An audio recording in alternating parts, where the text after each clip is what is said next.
welcome to the show. It's good to be back. I've had some cancellations last week, but I have a lot of interviews lined up for this week. And first up is Adam Czeisler, singer of the band Sweet Water. Now, you may be asking, who is Sweet Water? Well, growing up in Seattle in the 90s, there were a lot of great bands, and this was honestly one of my favorites. So I don't think they got the national recognition they deserved, but if you listen to their music, it still holds up in my opinion. The first self-titled record with songs like Everything Will Be All Right and Head Down are so great. And locally, they were on the radio in Seattle, but it's really their second record, Superfriends, that's just brilliant in my opinion. It's criminally underrated, and I've re-listened to it recently, and it's still so great. The songs are just so catchy. If you like melodic rock with catchy sing-along choruses, I think you'll love it. And I will never understand why this band wasn't bigger. And I continue to be a fan. Luckily, I have this platform where I can help get the word out a little bit for some of these bands and hopefully make a new fan or two. But even if you are not a fan of Sweet Water, I think you'll enjoy this interview. Adam is super down to earth. He has some great stories about the band, as well as other Seattle bands and that whole scene in the 90s. And I really enjoyed chatting with him, and I hope you guys enjoy it too. So here we go. So welcome, Adam Czeisler, to the Chuck Shoot Podcast. How the hell are you? Really good. Really awesome. Good. Well, this is exciting. I know there may be some people going out there, what band is this? Who's Sweet Water? I loved you guys in the 90s. I grew up in Seattle, so I thought you guys were amazing. And so I think I want to tell your story of the whole band. And I mean, it's a really great story. And, I think you guys should have been bigger. I really do. So, but let's start at the beginning. So how did you get into singing? I know, some of your influences, you're into like Mick Jagger and, Bob Marley, but Iggy Pop, that was kind of your number one. Yes. Well, in the 90s, I was really into Iggy Pop just okay. because, how I got into singing really honestly is, basically church choir. Oh, that's a lot. That's usually how it goes. Yeah, exactly. And so, I always loved to sing, just even when I was like in elementary school when, back then, I don't even know if they do it anymore, but they would have, the time that all the kids now we sing a song, and I just loved that. That was like one of my favorite, parts of school. So I just always really loved to sing. And then, I went in this kind of Northwest boys choir thing, that my mom got me into. And then I was loving it. I was there for only a couple months. And then she was like, yeah, you know what? You're going to have to quit that because we can't afford it. And I was like, no. And I remember it was $44 a month because I remember, I was like, God, $44 a month if I only had that. But the cool thing is then she found this some teacher, who was at a church at the First Methodist Church downtown. I don't know if you know that. You're not in Seattle now, are you? I'm not now, but I lived there for the first 30 years of my life. I grew up. I lived in Issaquah, but we would go to downtown Seattle all the time. Okay, you probably there's this huge domed building. It's like right down on like Fifth and Madison. Okay. And it's this huge, massive domed building. And it's the First Methodist Church, and it's I guess it was built kind of early days of Seattle. It's a really cool building. Anyway, the guy who was teaching there was a really good vocal teacher, and it's free, because it's the church, right? Nice. And so she was like, she heard through, there's no internet then. You had to like hear from friends or something like that. Of like, this guy's really good. And so I went there, and she would drive me there. I think we practiced like maybe even twice a week, at least certainly once during the week. And then we would do 2 performances on Sunday, one in the early morning for all the old ladies at the little chapel. And then we'd go to the big, dome building. And I later looked it up, and it fits like 1,000 people. It's insanely huge. So you're singing like church songs though? Yeah. Well, but they were like Bach. It wasn't like, take me down to the river and let, pray or whatever. It was like, Yesu, it was like old, like old music and kind of like, like Bach. Okay. So, numbers. And you went to this, the Bush School, which is apparently the only independent K through 12 private school in Seattle. And that's where you met some of these guys from Sweet Water. Was that, I know originally you guys were called Shotgun Mama, SGM, right? SGM, yeah. Well, it was SGM. I mean, it's kind of a complicated story, but basically, in a nutshell, yes, we all went to high school together, and we even grew up together even earlier than that. Because I went to I guess part of third grade with Rich, the guitar player, and Cole, who's 1 year younger, the bass player. So we all grew up really close to each other, and as I say, went to high school together. And then in high school, Cole and I were in a band with the one guy who was like the best guitar player in school, Jeremy Rudo, and he was really into Hendrix, and he could play like, he could play with his teeth like Hendrix did. What? And whatever happened to this guy? Did he ever make it? Good question. He kind of like, some people who are really good musicians play with other people, and they, play in bands, and they usually end up keeping, doing something. Right. But some people play in their bedroom, and then they just end up never, maybe they keep playing in their bedroom. But now they have TikTok, and I see some of the funniest people are on TikTok. Too bad they didn't have TikTok back then. He could have done. That's true. You're right. He could have done his own thing. Yeah.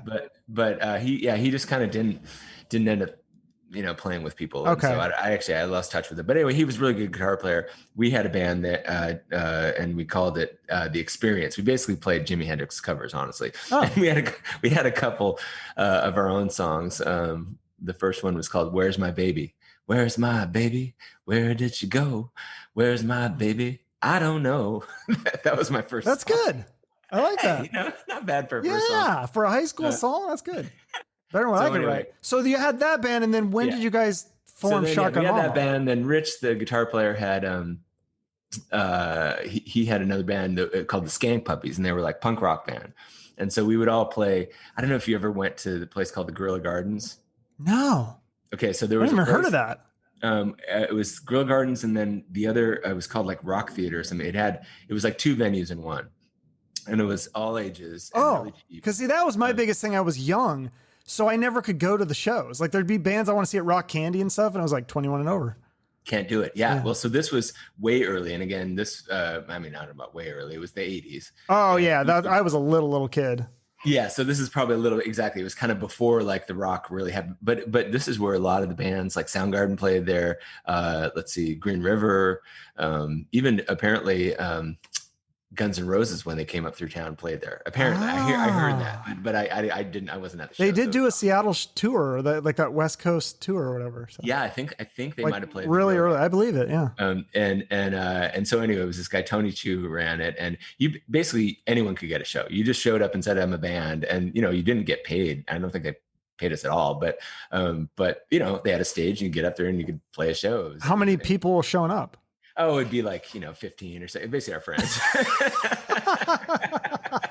But, that's exciting though. That's great, yeah. I think one time we brought an old television on there and like smashed the television or something totally stupid like that. Anyway, it was. Oh, that's funny. Yeah. I had Chris DeMakes on from Less Than Jake. And he told me stories like when they started out, he'd go to like the Goodwill and get all these like stuffed animals and throw them in the crowd and like rip them up. Just like, it just do weird shit to like get people's attention. Well, we thought some reason you had to do weird shit like that. Yeah. It was like, well, got to get a television to smash it. I mean, what's our theater like? Right. What's our thing? Yeah. So, but you guys, this is what, according to I think it was Wikipedia or something said, you guys garnered acclaim as a second generation punk pioneers in the Seattle scene, playing with Nirvana, The Accused, The Rejectors, and the Melvins. Yes. Yeah. So that wasn't really me, honestly. So so Rich did the Skank Puppies thing.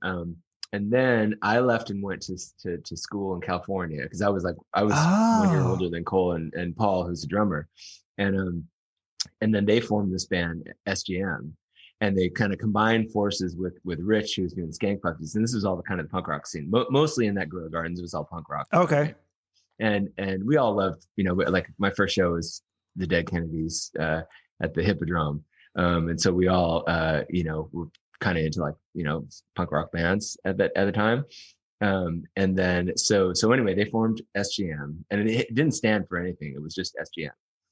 So did you never played in SGM at all? I did later. Later. So this is where sorry, the story takes a lot of turns, but basically they did SGM. They made a record, and it's really a great record. I don't know if you've heard it at all. It's called Aggression, and it's no. on, yeah, so it's out on vinyl and stuff. You can, it's probably hard to find. I'll get a link. Okay.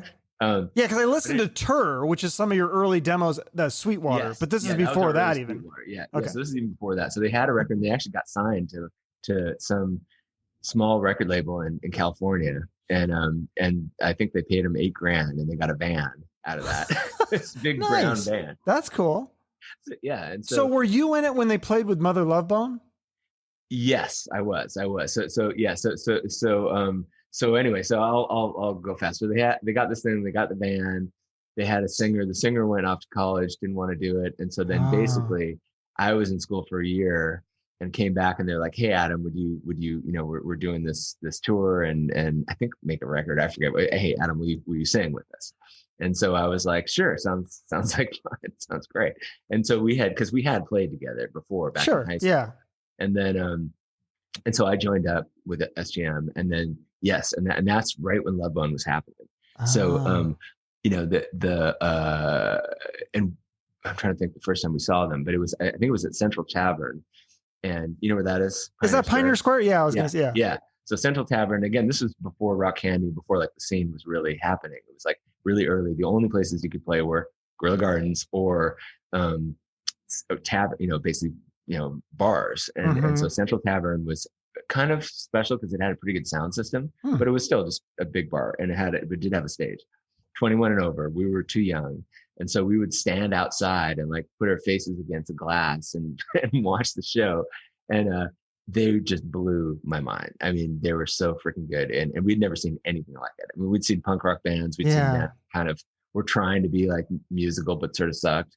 And these guys came out, and Andy was just owning the crowd. Andrew Wood, the singer I was going to ask for a story about him because I don't hear too many stories about him. Like, what was he? Did you ever get to meet him? Or I mean, you obviously saw him. I wasn't like friends or anything with them. Okay. Again, they were a little bit older, kind of like probably similar to you and me. Like they were like 4 years older than a Stone. All those Jeff and stuff. And so they were just kind of that. Something about 4 year spread is like, you wouldn't be in high school together and you're kind of in a different like generation or whatever. And so they were kind of, they were older. And so, I wasn't like friends or anything, but we definitely had a bunch of connections because just because there were only so many people playing music. If you were in a band, you kind of ended up hanging out and you'd play basketball and stuff like that and football. But I'm trying to think of a story for it. Well, I'll tell you this one thing. So watching the show, Andy just owning the crowd. I mean, besides singing, he would just talk to the crowd, and he would say all these like funny things, and he was like, penis, vagina, nothing, fine. What? He would just like make the stuff up there, and people just were so blown away. But anyway, and they had backing vocals. It was like, take me to the stage, bring me home again, and this is Shangri-La. And they would all come in, they would all love sing, that song. and it was incredible. So that was great. And then we actually opened up for them pretty soon after that. Yeah. At Central. And so this was really cool because the rules were, I think I was 19 or 18 or something at the time. You could play a show in an over 21 club, but then right after your set was done, you had to leave. And so I was like, okay, fine. We got in, we played our little set. And then I just like jumped into the crowd off the stage right after I was done. Oh, that's smart.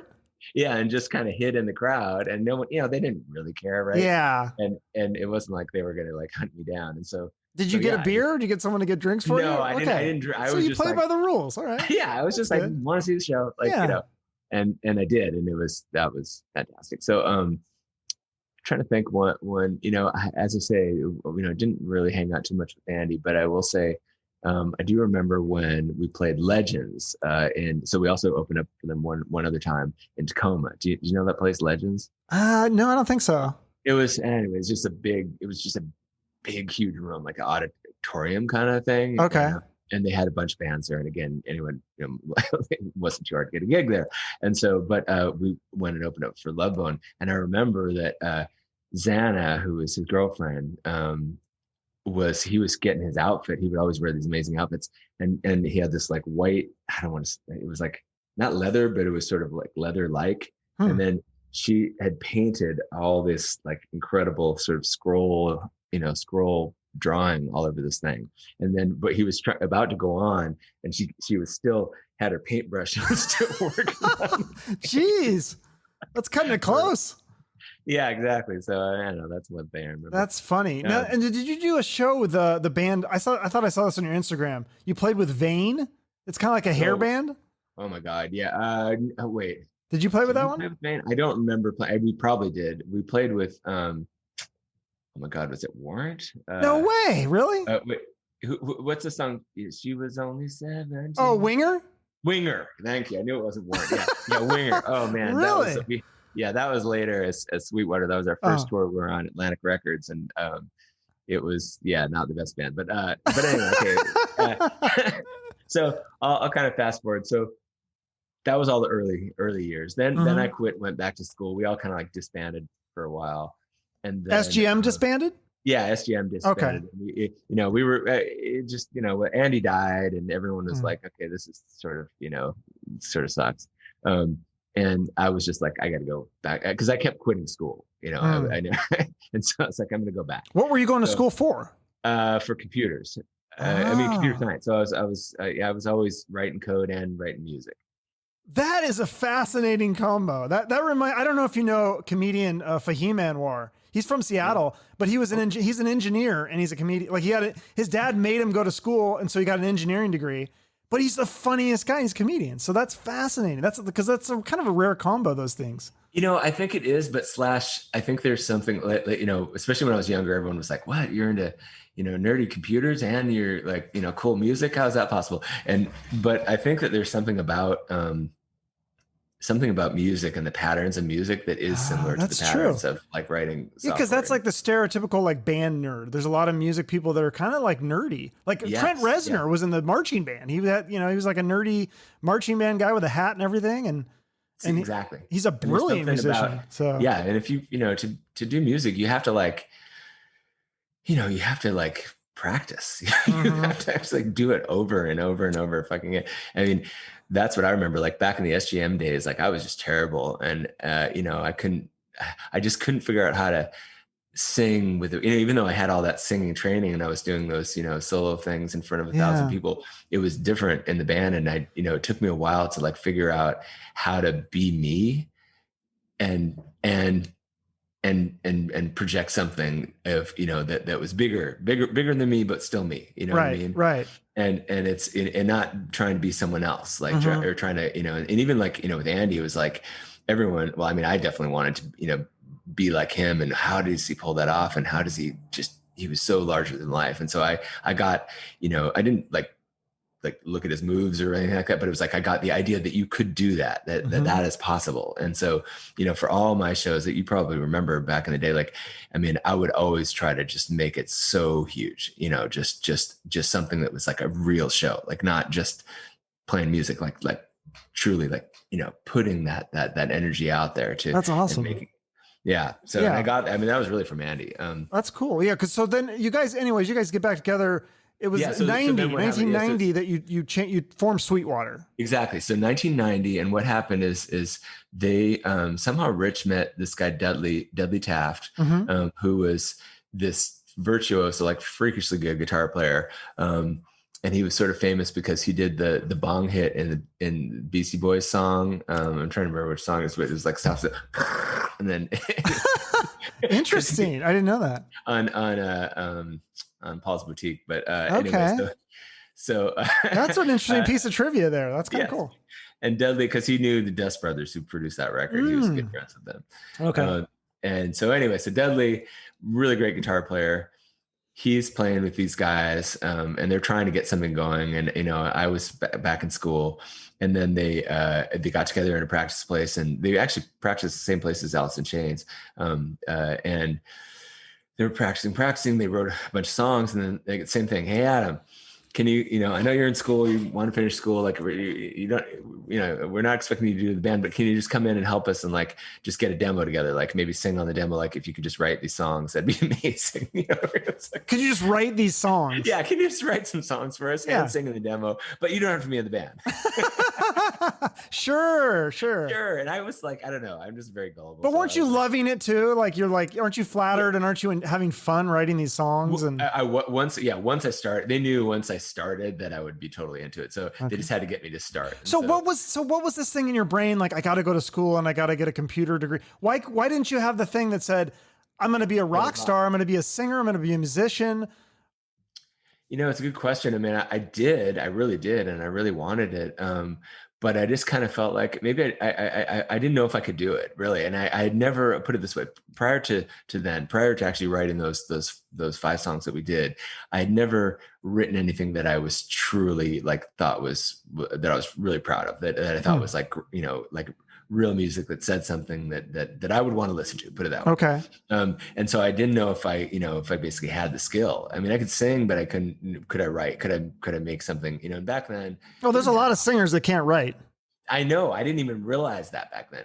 Back then I thought you had to, you had to write all the lyrics. You had to write this, did you play guitar? Did you write songs? You write the music back then too, as well? Mostly no. I mostly did the lyrics. And the melody and all that. Yeah. But I wouldn't. I mean, even though I did play guitar, I just wasn't. That was kind of like, that was their job. Okay, sure. And so yeah, they had written all the music already, and then it was my job to write the lyrics, and, tune and everything. So they had these 5 songs, and I had my little 4-track. And so I just, kind of fired it up, and then I wrote all the songs, and, all 5 of them are on tour actually. And that demo record. Mm-hmm. And, now is Everything Will Be All Right? Is that one on tour or is that later? Yeah, that's on. Yeah. Because that's a great song. Thank you. That I know that was cool. That was the first time I ever was, again, that's part of that bigness. I was like, I'm going to start this thing with the chorus, the very first, and I love it. And just, boom. Like, yeah. Cause it's like one of those songs that, and we'll get into, I mean, so many of your songs, they're so catchy and they get in your head and you sing along to them. I like that kind of stuff. It's melodic, I would really say, hopefully that's not an insult. Yeah. Cause I know you guys are trying to be a little more punk, but I like catchy stuff. That was absolutely what I was going for. And still now, like everything I'm writing, I want it to be like a real melody, like a melody that sticks in your head that you can just,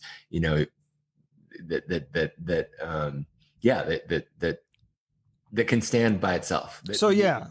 Needs no music behind it. Right. So you write those 5 songs at that point. Now you have maybe a little more confidence and you believe in yourself. Now I'm hooked. Yeah. Now I'm like, oh, these are good. This is good. We got this good guitar player. Nice. And I'm like, yeah, this is cool. And so we went into the studio, we went into London Bridge, and Jeff Ament, who is, I think there was, I'm trying to remember the timing. Like, I think they were Mookie Blaylock at this point. Mookie, right? Yeah, they hadn't even. It was like, and you do a show with them, right? Too. Yes, we did. And so Jeff was friends with Cole, and he kind of took us under his wing, and he hooked us up, and said, "Hey, you should go to London Bridge," because I think that's where they had recorded some stuff. I think they ended up recording all of 10 there actually. Okay.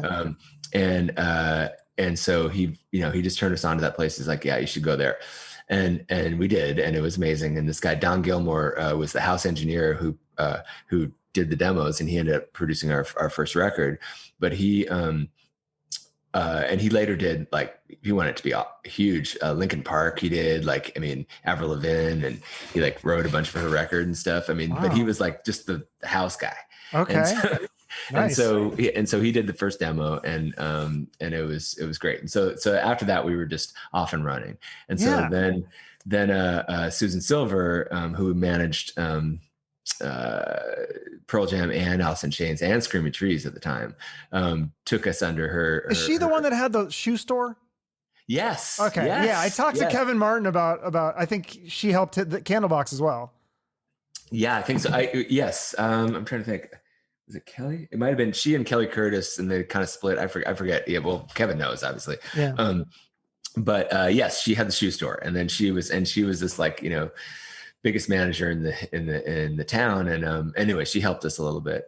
And you played some shows with Alice in Chains, right? And you did a show. Yes. I saw a thing Alice in Chains and My Sister's Machine. And yeah, you did, looks like you did several shows. But so when I had Kevin from Candlebox on here, he was talking about Layne Staley and how he was just so, because Candlebox got some shit, you know, but Layne Staley was like really nice to him. And he said he was like just one of the nicest, sweetest people he'd ever met. Did you have that same interaction with him? Oh yeah. Layne is a complete sweetheart. He was like, you know, it's so sad because he was probably one of the best singers, you know, I mean, for my mind ever, rock singers. I mean, you know, forget about Seattle. Like, you know, he's one of my favorite, period. Well, and so unique, like such a style. Like he wasn't, who did he copy? I mean, he had his own thing. There was nobody else like him.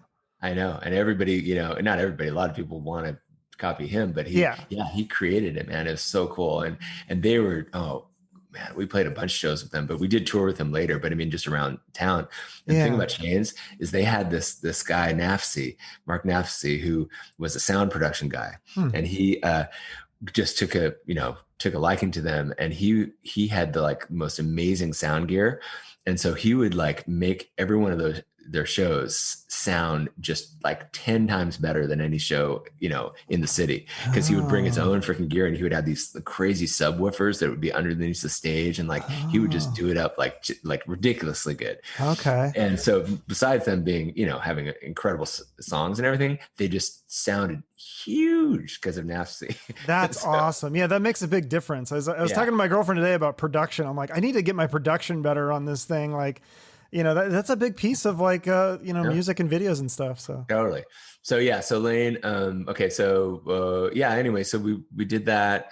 Then we ended up getting, we had our first show was opening up for Mookie Blaylock, when they were still Mookie Blaylock at the off ramp. I remember that name. Yeah.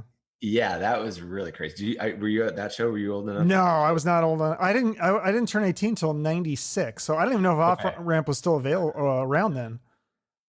Probably not. Yeah, actually, it was kind of. But I remember seeing like those names, like Off Ramp, and like seeing it in The Stranger and stuff, and Rock Candy. Yeah. So it was basically those two clubs were right next to each other, and so the amazing thing is people would, you know, back then. I mean, everybody went out to shows. It wasn't like, are you going to go to a show this weekend? It was like, what shows are you going to see?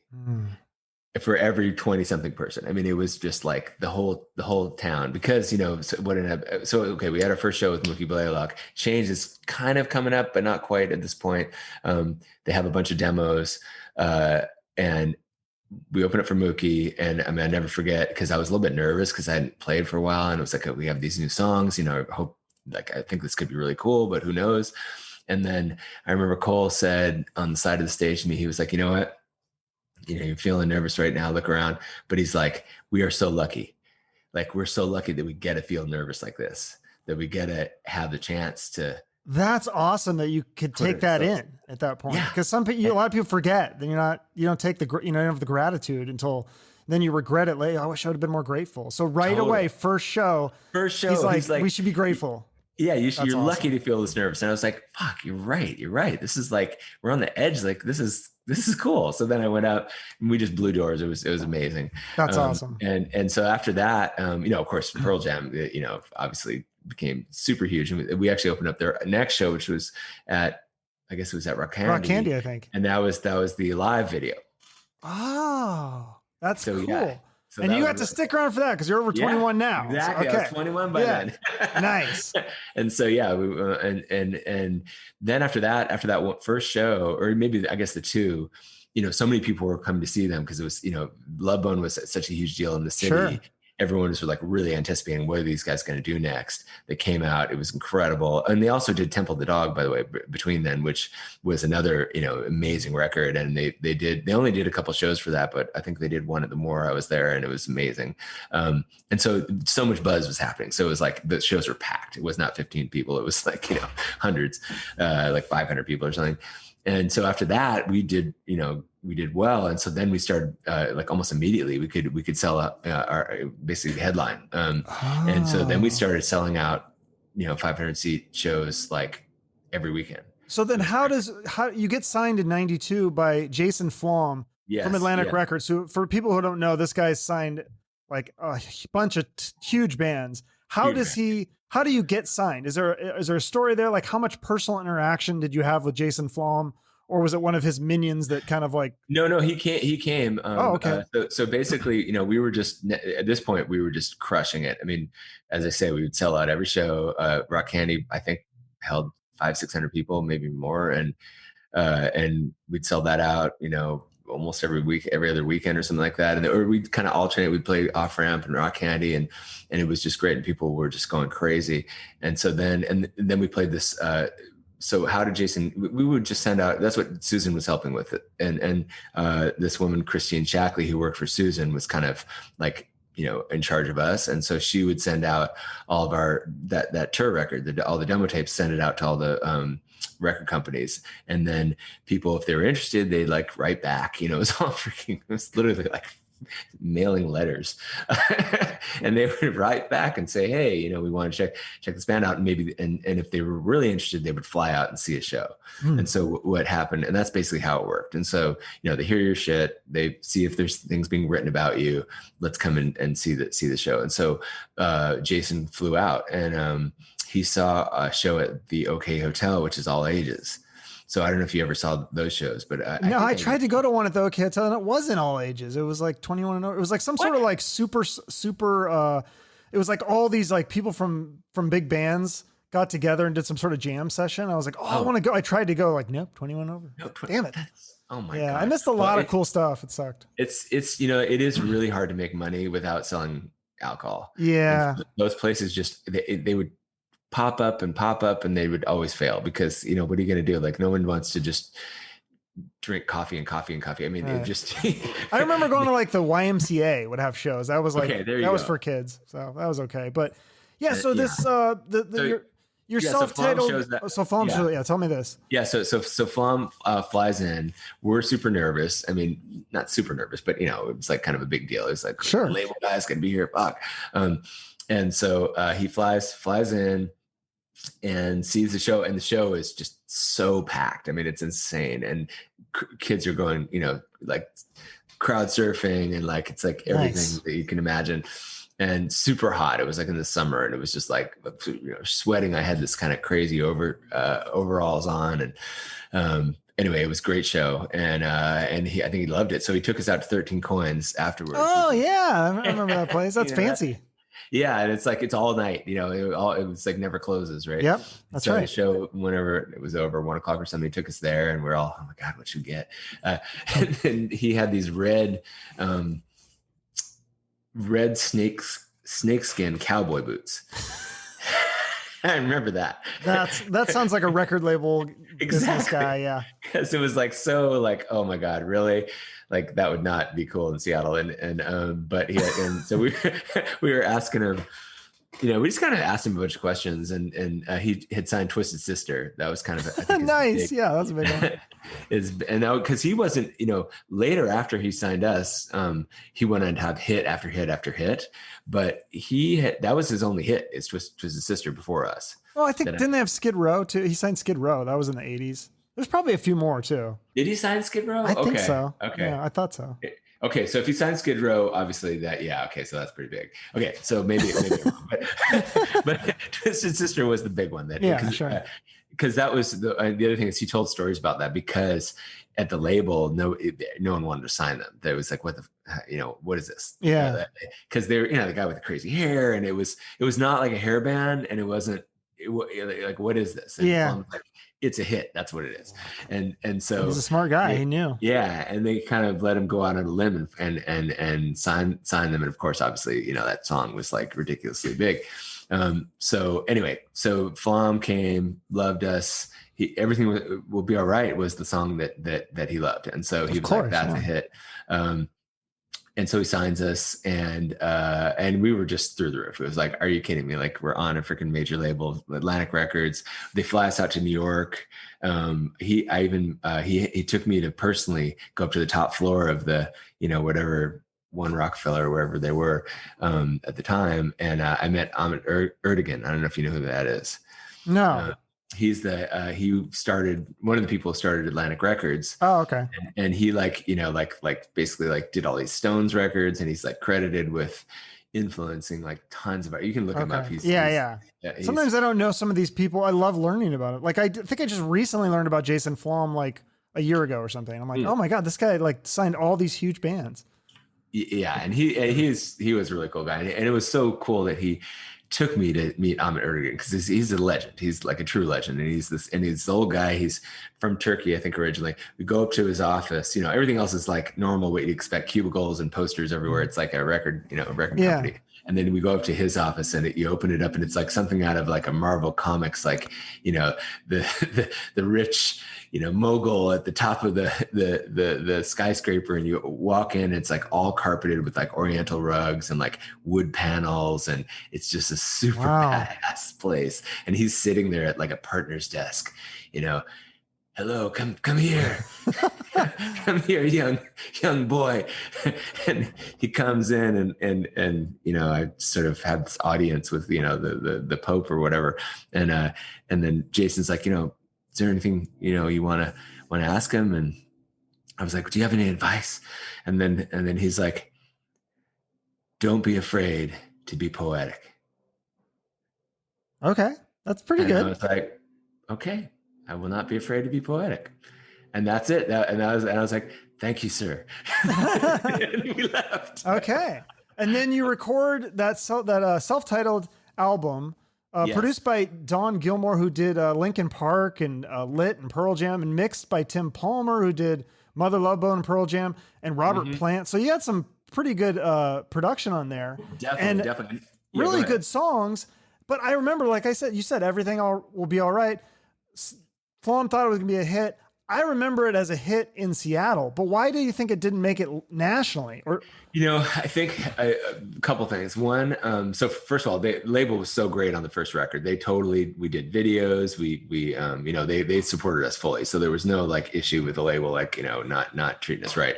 They're amazing. So I think what happened is like, we had this demo. I don't know if you've heard the demo version of Everything Will Be All Right, the tour version.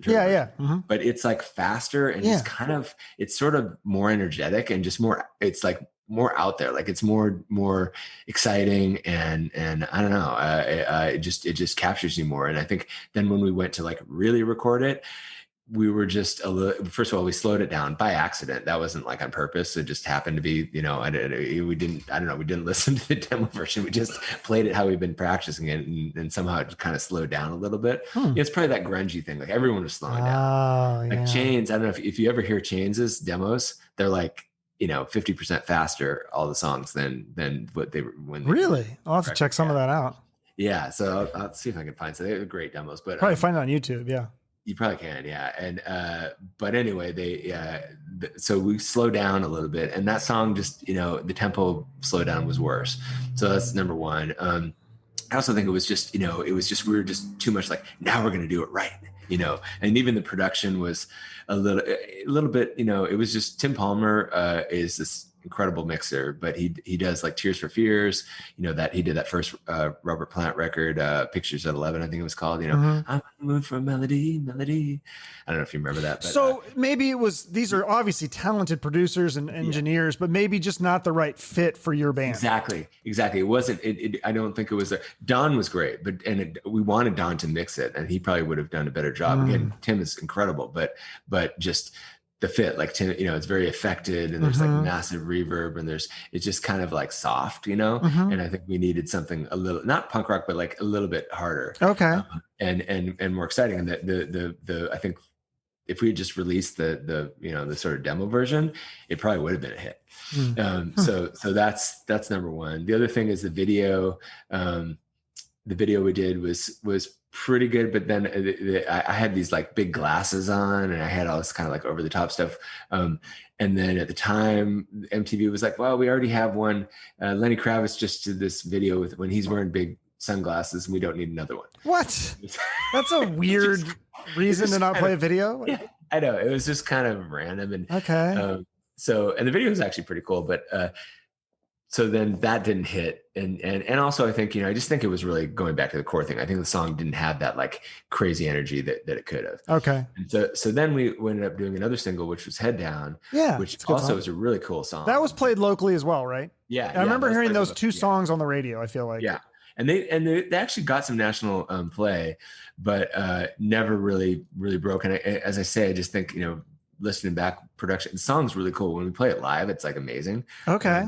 But, I've actually never seen you live, to be honest. Yeah, I know. I don't know how, back then there was like no internet. So it's like, I just never knew. And I think also you guys played a lot of like 21 and over. Yeah, it was always 20. I mean, we did do occasionally those all ages show.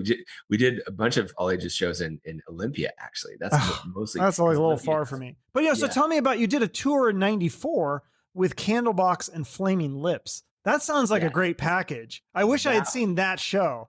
I saw Candlebox and Tool. That was a cool show too. But tell me about this tour with Candlebox and Flaming Lips. And that was a great tour. I mean, so fast forward, we made our second record, because that's when we did the Candlebox tour. Oh, was that after the second?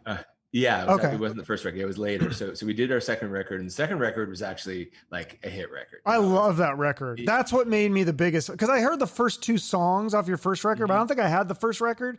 But I bought the second record because of the song Feed Yourself. I would hear that on 107.7, and I was like, this song is amazing. I love this song. I'm like, I don't care about the rest. Because back then you had to just take a chance. You knew one song, maybe two. Yeah. And you're like, yeah. If you got two, you're lucky. And then you're just like, I hope the rest of the record's good. Exactly. And I listened to this record. I just listening to it. My girlfriend's singing along because I play it so much now, because it holds the test of time. I mean, people who don't know who your band is need to check this out. It's on Spotify. They can listen for free. It's like every song is good. I'm like, this song should be a hit. This song should be a hit. But definitely Feed Yourself was the one that hooked me. And that was my favorite too. And that song we actually wrote while we were recording the record. So that one we went down and we recorded with Dave Jerden, who's this like incredible producer. He did Alice in Chains. Yeah.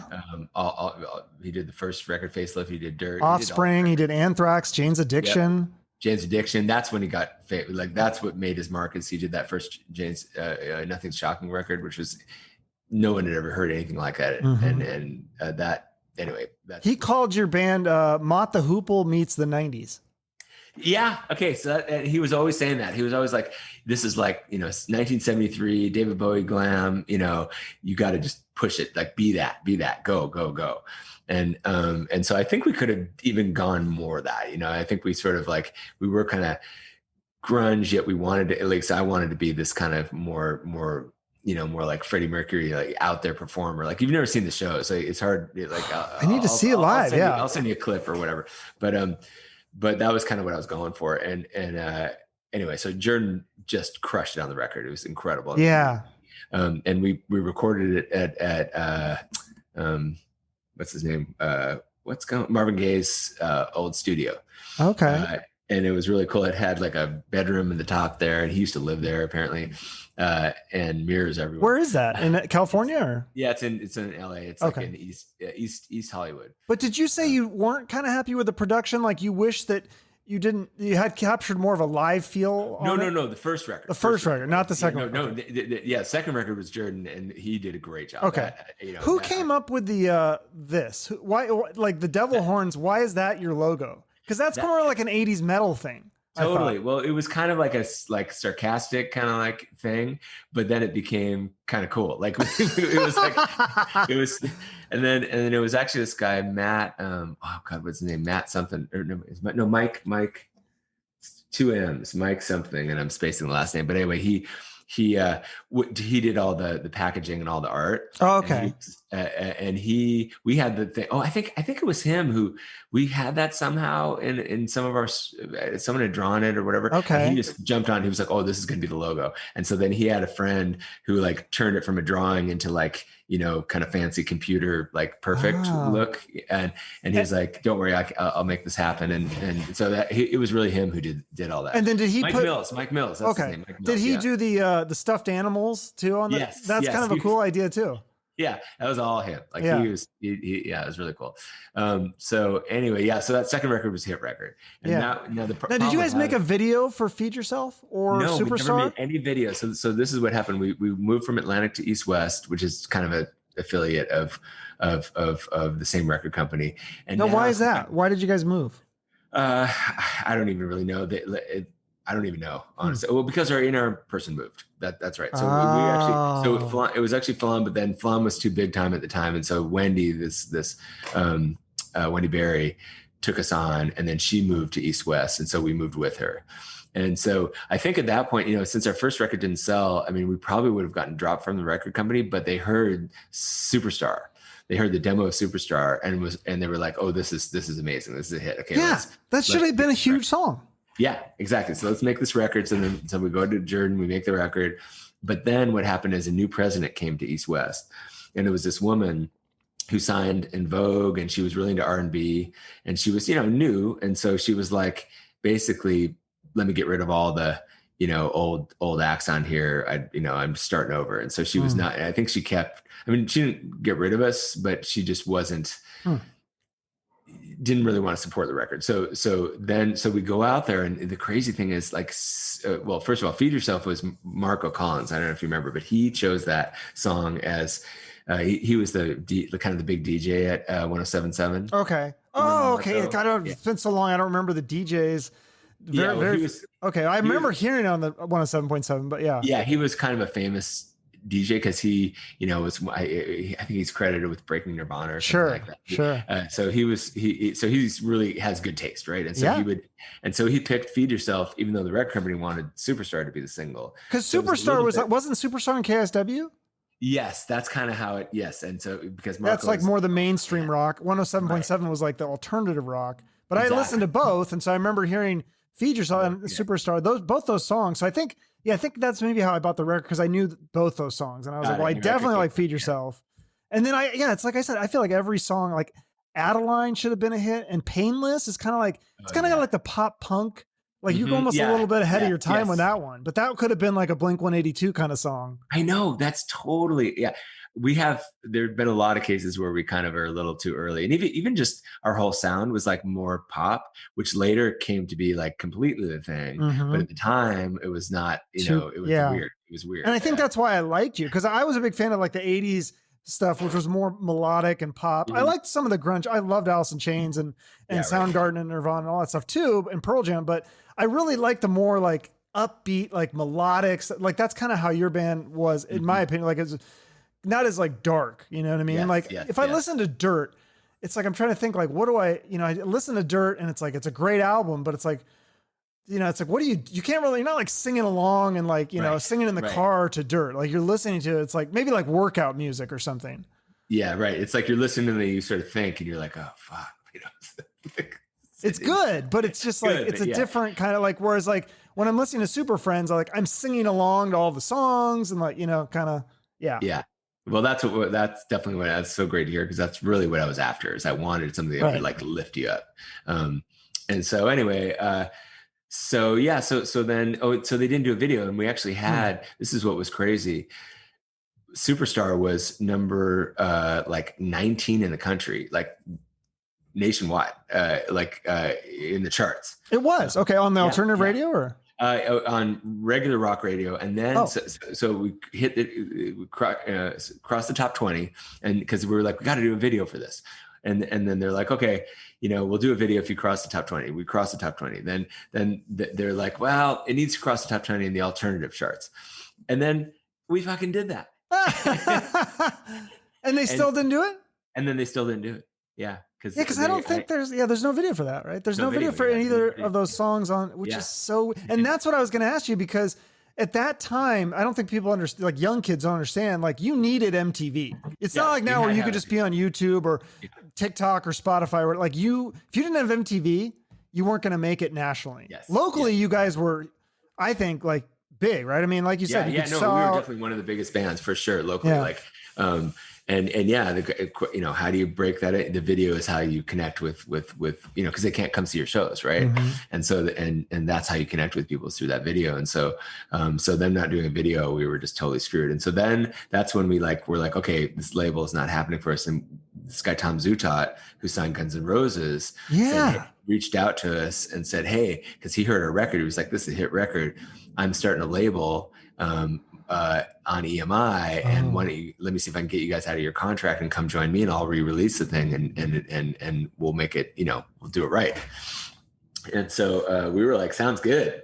And so then it was like kind of a bad choice, honestly. I mean, I don't know what the right choice was, but then it took him forever to get the label. It took him like a year. And then by that time he was like, well, maybe we should just make another record. And, I really want to work with Dave Jerden because I wanted, he had originally wanted Dave to do the Guns N' Roses record apparently. And that didn't happen. So anyway, he was like, let's just record another record. And we were like, okay, fine. So we had to write a whole another record. Is that Suicide? Yeah, that was Suicide. And yeah, that wasn't released until 99. Exactly, because that basically, so what ended up happening is we did that, we recorded it, and then right like the month we were going to release the record, hit Tom Zutot's label when EMI basically pulled out of America, and they had EMI of America, and they shut down all of EMI of America, which was also Zutot's label, which is called the Enclave. Yeah, the Enclave. And I think it was called the Enclave. Yes, I forget. Anyway, shut that whole thing down. And so then we never released the record. And that's when we were like, fuck this. Like, and so then we also had a side project band going Parc on. Boys, right? Parc Boys, yeah. And which was really when we were recording that last record, we were all living in these Oakwood apartments down there, which they have various nicknames for that place. But in there I had my 8-track little recording thing, and we just, because we were kind of bored, there was like a lot of downtime. We basically started writing all these songs on the 8-track, just kind of like keyboardy songs, or just because I had a little drum machine with. This was more experimental, right? Yeah, it was more experimental. Yeah, and I found this on Spotify. It's not bad. It's interesting. You said the first show that you did as the Parc Boys was a disaster, though, right? It was horrible. Because you weren't used to, like, you were all like switching instruments and things, and you didn't really practice. You're like, oh, well, we've practiced before, and then exactly. We're like, we got this. And then because we were so used to it, Yeah. I mean, we had toured like, 6 months straight, and you play a show every night. And there's a thing that you get into that I only barely touched upon, this sort of like into the tour, 4 months into it or whatever. You're on stage, and again, every night you're playing, you get to the point where it's so in your body that all of a sudden I sort of like would lift outside of my own kind of body in a way. And I'm singing, doing the whole show. And then I'm just sort of observing. I'm like, oh, there's some people over there. There's the thing over here. Maybe I'm going to kind of move over this way. And it's like, I'm sort of just almost like watching myself perform.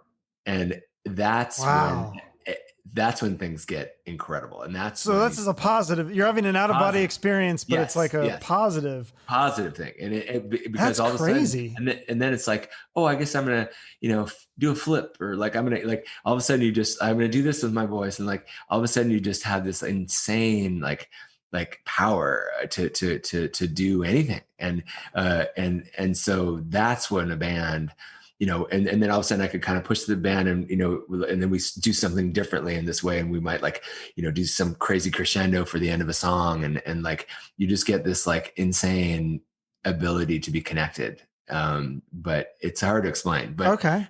But it's great, and then getting that, I'm like, this is what happens when this is actually you're in the zone. This is the true zone. Yeah, I thought I had the zone before. No, this is next level zone. Okay, you're the Tom Brady of music at this point. Like, you're just killing it. Okay, exactly. Yeah, like it's awesome. Quarter, you're like, how does he do that? Yeah, dude, he's doing it. He's out here. He's seeing things in like a whole. How do you get to? Is it just through? You said like 4 months, so it's just like repetition and practice. It's repetition. I think it's just, you just have to just do it. You do it so much that your conscious brain doesn't have to be involved anymore.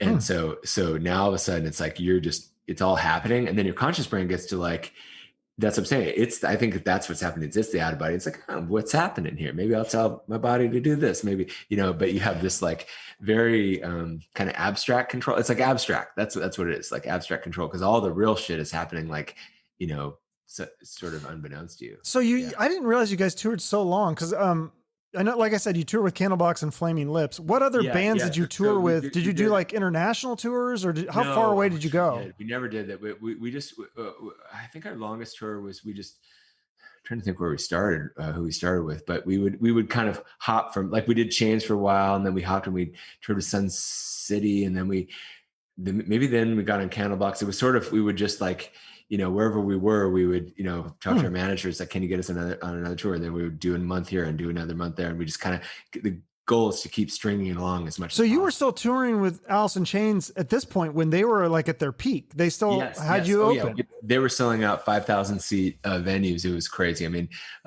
we played Detroit. I remember because I think it's that same place in that movie 8 Mile. It's like the Detroit something theater. Okay. And it starts with an O. It's like Orpheum or something like that. Anyway, I forget. Yeah, it sounds familiar. Yeah, but it's a 5,000 seats, old school theater. And I remember, oh my God, that was one of the best shows.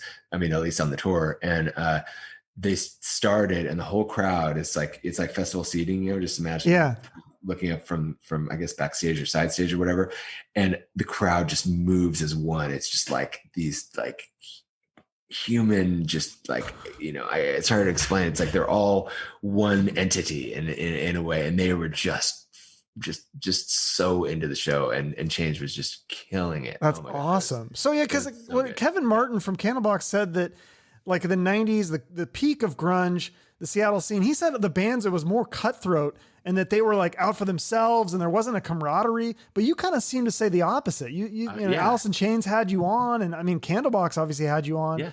So you're not seeing that kind of cutthroat stuff? I'm surprised Kevin said that because I don't see it like that at all. Well, do you think that okay, so maybe it was just his band, because he seemed to think a lot of people didn't like them because they got hot and successful like real quick, and people were like mad, like, where did you guys come from? Like, you guys came out of nowhere. It's true. They kind of had, timing wise, they just had it really tough because it's exactly right. Like all these other bands, Chains were slogging it out in like these crappy practice places, like we were the same practice place. Everyone was kind of playing, Guerrilla Gardens and these terrible shows forever, and just kind of sucking. I mean, Chains was probably never sucking, but we were sucking for it. A lot of bands were like learning, and learning, and just it was hard. It just it's like a long way to the top, right? And so we played Bremerton. Like we opened up as SGM. We opened up for Suicidal Tendencies in Bremerton. It's a crazy show there, and it's dudes rushing the stage, and like the bouncers having to like I didn't know they did shows in Bremerton. That's kind of fascinating. Yeah. I'll tell you the venue, but it was they did a bunch of shows there. It started with an N. Anyway, sorry. Point is like hard times, right? Sleeping in the van down in California, can't afford to get dinner. It's like tough. Yeah. And so then here comes Candlebox. Now who knows? I mean, Kevin also was in a million bands, like, but people just didn't know that. Yeah, because I think he was like he was a drummer. Oh, right. Okay. Well, so he was friends with my girlfriend at the time. He went to high school with her. Oh, okay. And they were kind of sort of friends from high school. And then she was actually really good friends with Barty, who's the bass player. Sure. And so Barty, and we actually had Candlebox open up for us. And that was one of the, I don't know if Kevin mentioned that, but I saw one of their very first shows, which was up at some, oh my God, it was like a buffet, like kind of like really crappy kind of venue up in Shoreline or something like that. I forget what it was, but I don't think it had a stage. It was like, they're like on the floor. But they were really good. I was like, oh my God. Cause I'd seen Barty in a bunch of other bands. Okay. Friends with Sarah. Yeah. So dragged me out and they were not good. And then I was like, oh my God, these guys are good. Like, and Peter, the guitar player, was incredible. Yeah. And I was like, and even this tiny little thing, I was like, these guys are good. We should have them open up. And so, cause we were pretty big at the time, and they opened up a Rock Candy show, just everyone loved them. And after that show, they were able to have their own shows. It was the exact same situation that happened to us when we got the opening gig for Mookie. That's cool. So, yeah. So I, for me, it was like, that was how things went. You went and, helped each other out. And I never felt like it was like a pie that, was a fixed pie. Like it was like, there's always room for another great band. That's good. That's good to hear. A different perspective. So yeah, that was how I felt. I'm just trying to think if there was any. Did you ever have any interaction with these guys, Soundgarden? Yes, but not a ton. Again, they were kind of that older set. So okay, we never toured with them. Of course, Chris was married to Susan, so that, and we had a lot of interaction with Susan. So that was a little thing, but. I mean, not a ton. Like I remember seeing one time one time Keith Richards played a show, and some, through Susan would always get it, because she was like big time manager, so she would always get like, VIP tickets to all the shows that came through town, right? And so I was really into Keith Richards and the Stones and stuff, Mick, and so Keith. And I don't think it was a Stones show. I think it was just like Keith, because Keith had that solo record or something. I forget, whatever it was. Keith Richards. He was down backstage, and it was after the show, and so I go back down to try to meet him, and then Chris is there as well, and so we kind of, hey, how's it going? And I mean, we knew each other, right? Okay. And then I was like, how's it going? And he kind of brought up Andy's death and stuff like that, and I was like, okay, dude, like, I'm just trying to meet Keith Richards here. Like, he was, but he was kind of like, I mean, now, knowing now that he died and everything, it's like, yeah, he was always really, he was, I want to say depressed, but it was like, he was always like, really thoughtful and I would say like, yeah, I think he was just very, like, he was like emotional, what I mean? That makes sense. Cause that's how I think a lot of people are like that can make amazing music because they're like pouring their soul into it. And I think that's probably cathartic for them. So that's why it's like frustrating when they die. Cause it's like, maybe you should have just made more music. Maybe that would, I don't know. Maybe they just feel like they can't do it anymore. I don't know. I don't know what it's like to be in that position, but it's terrible. It is really tough. And it is weird because, so many people have died. I mean, Chris, Layne, obviously, Andrew Wood. Yeah. But yeah, exactly. Andrew Wood. And then, I mean, there aren't that many of, okay. Lanigan's still alive. That's good. From Screaming Trees. Yeah. Yeah. That I love that band. I think they're also, I mean, they did get pretty big, but I feel like they could have been. Yeah. And Green Apple Quickstep, that you've done some shows with them. I love that band. Like, that's another one where I'm like, dude, they had some really good songs.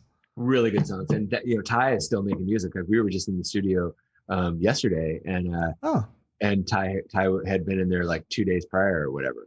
The singer. Okay. Yeah. So he's still making music. Yeah. Cause you guys just did a show with them in Candlebox in 2018, I think, just a few years ago, right? Oh yeah. Exactly. And he was cool. He was great. So, So you guys broke up cause the record label stuff or whatever. And so then did anyone go out and do any other music projects, or did everyone just go get a day job, or what happened? Definitely a lot of day jobs, but, trying to think if anyone did anything. So, I mean, like our drummer was in a band called The Protocol, a couple of different bands. Paul Euler kept playing the whole time. And in fact, he was the one who really got us back together. Okay. Because, this is about 2008 or something like that. And we just got together and we were having dinner, again, we're all friends from growing up. So there's that, which is nice to be in a band when you actually like the people. That helps. Yeah, for sure. It doesn't always happen. Yeah. And so we were having dinner, and Paul was like, yeah, I got this practice place. He's like, hey, we should think about like doing a reunion show or something like that. If you guys are into it. And he was like, if nothing else, if you want to come to my practice place, we can just play.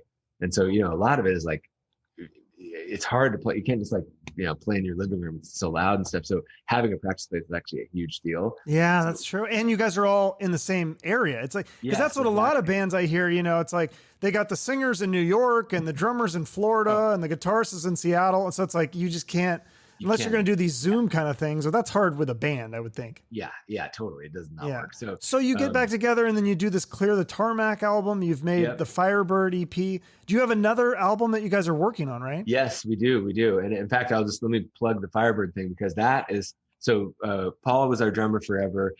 After the Clear the Tarmac thing, he was basically like, hey guys, he always was trying to be like, hey, maybe we don't need to practice. Let's take a break. Maybe we should take a break from practicing.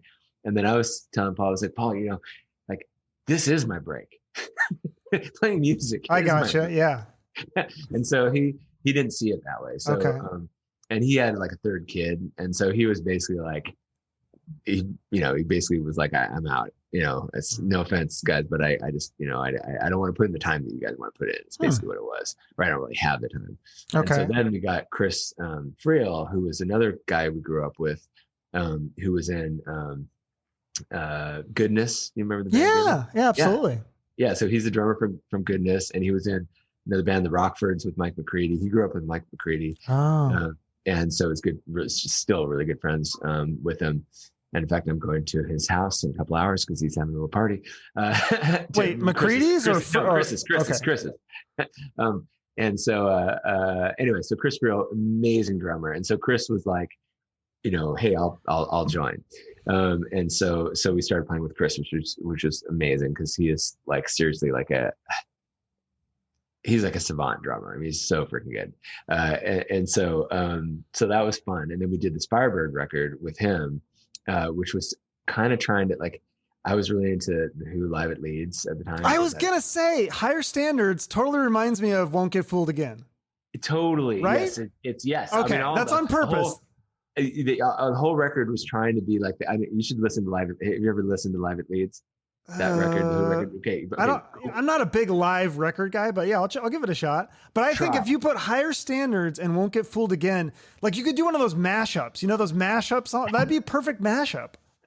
Okay, do it. All right, it's put it out there. Yeah.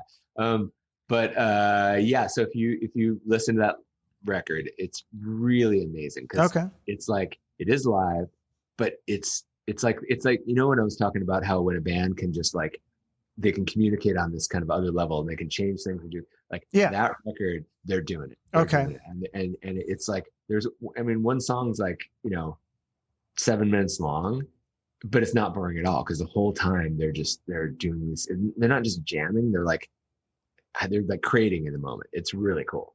And it's just one guitar. The thing about the Who is it's one guitar player just playing one guitar. Yeah. And a bass player and a drummer, and then they sing, and that's it. And they create this incredible sound with just 3 people. So I was really into that record, and I was like, man, I want to.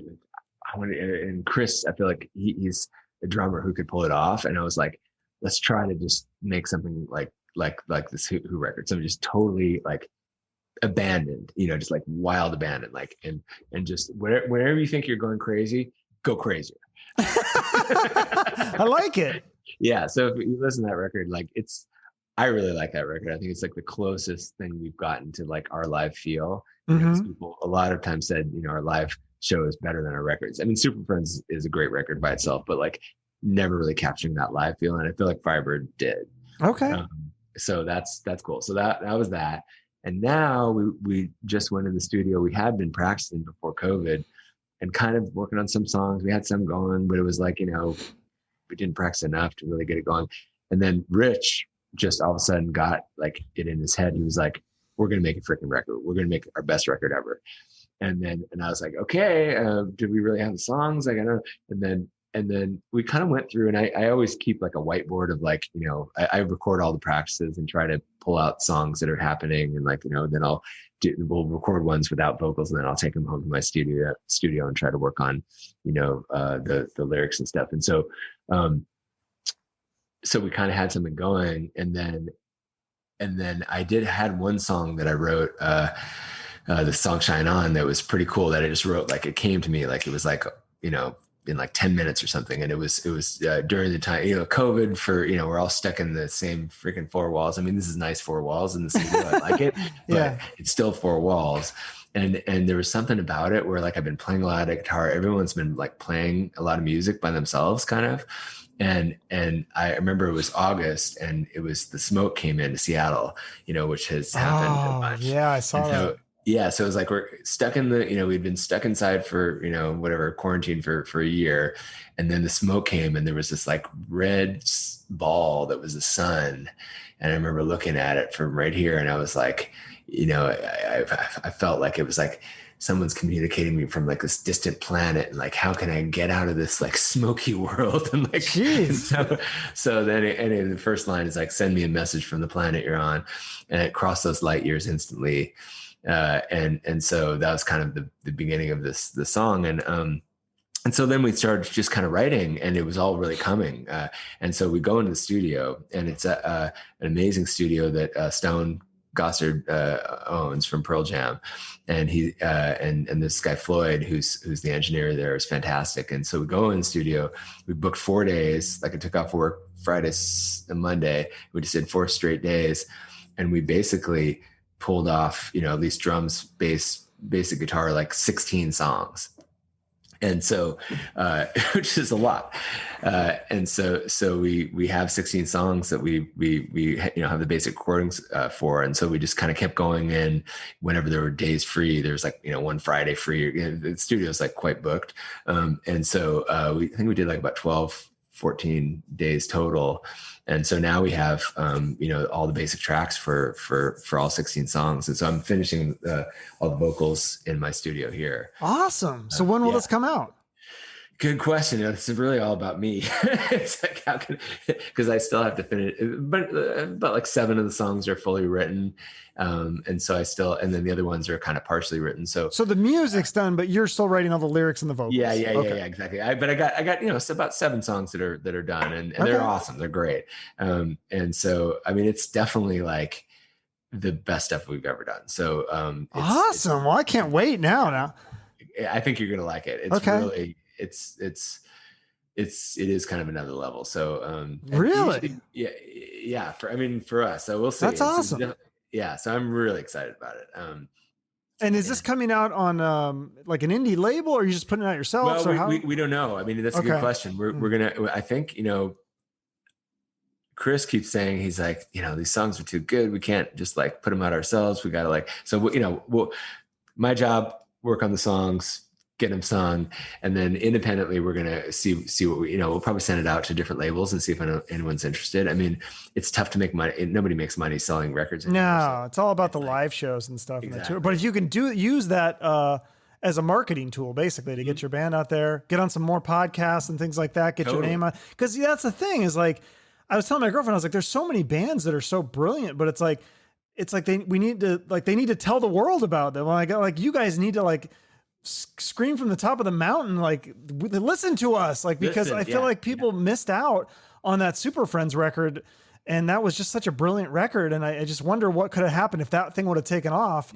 The second album, the follow-up would have been released sooner, and it's just totally. No, I mean, yes, if all things had gone like it's definitely something I think about, but I try not to. I don't want to dwell on it. No, and it's not too late. If you have a brilliant record now, I say the best stuff wins. I mean, and that's the thing, is you can put it on Spotify, YouTube, everything. But yeah, like I said, I think a big piece of it too is you got to get out there and promote it, and get on the podcasts and do interviews and tour like a madman and do as much as you can. So I'd love to see it. Well, you think you'll be doing like a tour, like, or some West Coast shows at least? Yeah, no, we would tell. I mean, basically, we're totally up for that, because we, this record, one of the things that I wanted to do is, because we had this other record we did, Dance Floor Kills, which was kind of like I don't want to say like electronic, but it was more trying to be kind of more modern. Okay. And I got synths here, and I love all music, and I love messing around with all that stuff, right? And so I was kind of wanting to have something that had this, like, real drums, but also like a drum machine, and like, crazy groove, and like, synths in there, and like just more out there. And that was cool. And I think we did a pretty good job. We have some good songs on there. But the thing that I realized is, like, what makes us special is that we can play as a band. Mm-hmm. And we've got, 10,000 hours, 20,000 hours. We got freaking 25 years of doing this. Right. And so a lot of, like, young people today don't play in bands, but they can, use the computer, and they can basically put together great songs like that. But they're not going to have that organic element, that element that I'm talking about, where you're playing off of each other, like, in the moment. Yeah. And there's something very special about that if done right. And so I'm like, okay, for this record, we're going to play, like, I don't know if you know how records are made, but it's kind of unusual for everyone to actually play together and, like, keep those tracks. Yeah. Usually like you record the vocals and you record the guitars here. And Exactly. Yeah. And usually start with the drums. And if you get a good drum take, you're good. And then basically go record the bass on top of that. Then you record the guitars, and you basically layer it up. Right. Yeah. And so this one, we were like, no, I want to see if we can get the basics, actually play it together, and not play it to, like, they call it the grid, like, don't have it on a perfect click track, let the band move, tempo wise. Okay. And sometimes you want to speed up during, like, a part, because it's the exciting part. And actually that's cool when it speeds up. Yeah. And so anyway, that was my concept for this record, is like, let's make it a real real band playing. Okay. And so we did, and that's part of the reason why we could get 16 songs done in 4 days, because we just, played them all together. Right. That makes sense. Yeah. Yeah. And Cool. so I think, I'll be shouting from the rooftop, but, All right. but my point is, we do have something, like kind of different that we can give to anyone who wants to listen. And that is this idea that we were really playing together. And there's something like, in the best example of that, it's going to be something you can't get like from a computer. No, I agree. So what's on your bucket list? Like, is there any tours, any bands you want to perform with, or anyone you want to co-write with, or venues you want to go to that you want to perform at specifically, or? I haven't thought, well, okay. What I really want to do is I want to do summer festivals in Europe. That's what I want to do. And I think that's like achievable. I think that's actually an achievable absolutely. goal. Like, and so that's what I really want to do. Like, I want to play like Glastonbury and like all that shit. Like, there's a bunch of festivals in Germany, and everybody, like in Europe, they all just go out, and it's like a huge, of course, I don't know, COVID. I mean, hopefully next year. And they're just, they camp on the lawn, and they're just there for like multiple days. And there's like, tons of amazing bands, and, probably some like metal bands, or who knows. But anyway, I just want to get on some of those things. That's what I would like. That's achievable for sure. Yeah. And Glastonbury, I don't know if you've ever heard of that one. That's it's in England. It's on the site of King Arthur's what's it called? Camelot. Camelot. Okay. Yeah. Wow, that would be cool to see. Yeah, that would be really neat. That's definitely a good bucket list. It's the supposed site. Okay, but you might do a tour in the United States as well. Like, would you come to Arizona or Phoenix, maybe, possibly, or Vegas, or okay? Absolutely. I mean, if we could it's just a matter of, so if we can get this, the record goes out. Let's say people are actually loving it. Oh, then we can get tours, and we can do it. Like, would you try to get on as an opening, maybe open for Candlebox again or something like that? Yeah, absolutely. Okay. We would do that. We would do, it would be great. Any kind of rock act would be fantastic. Okay. And I don't even know. Candlebox would be great. I know we played with them. It was super fun in Seattle. We did 2 nights at the Paramount.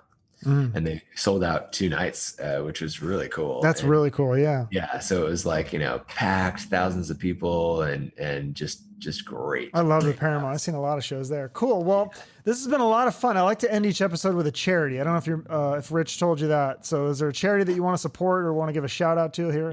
I would love to support MusiCares. That's one that. Yes. I love that one. Okay, great. Okay, yeah. So you probably know it's a Grammy charity. They help out artists in a ton of different ways. Like, a lot of times artists don't have health care, and they, maybe need their like teeth fixed or something like that. And they'll help out there also with people who have addiction issues. They'll, pay for them to go to like treatment and things like that. Love it.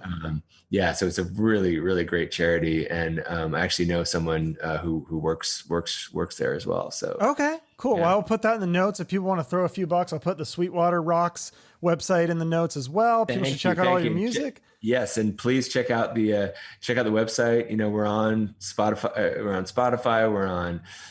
We're also on, social media and Twitter and Instagram and all that. And Cole, our bass player, basically does all that, and he does a great job. Okay. You can check out, if you poke around there, from Sweetwater Rocks, or go to our Twitter or whatever, you can see some of the little videos from the studio. Okay. Yeah. I think I've seen that on Instagram, and he does some throwback stuff. Like, there was a picture that of Sweetwater opening for Citizen Dick, which was like the fake band on Singles. Did you guys actually do a show as that, or was that just? It wasn't actually a show, but we got on there just because. That's cool.